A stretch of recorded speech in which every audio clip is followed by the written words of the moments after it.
Para naman sa nagtatanong ng tail light ng motor ko guys, plug and play kasi to, nakaset na to, hindi siya kinostomize. I mean, hindi siya pina-customize like sa Swartz, parang ganun. Binibili talaga siya sa ano, sa Indonesia. So plug and play siya, i-remove yung underneath, pati yung seat, papalitan, tapos ayun, i-plug and play lang talaga siya, isasalpak lang. Nakaset na talaga siya for XSR. Yeah, for coffee racer. And then yung seat ko naman guys, pina-customize ko to. Pero nung binili ko kasi to, is ano siya, iba siya. So pina-customize ko na tong upuan ngayon. Kaya ganyan yung itsura ng tail. Yan.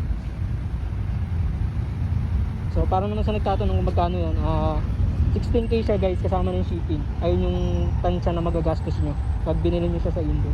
So punta lang kayo sa IG, search nyo XSR 155 parts or DM Works. So lalabas na yun doon, punta kayo sa profile, scroll down nyo lang.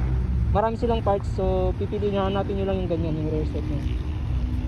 Nasa around 16k yun, so PM nyo lang sila guys.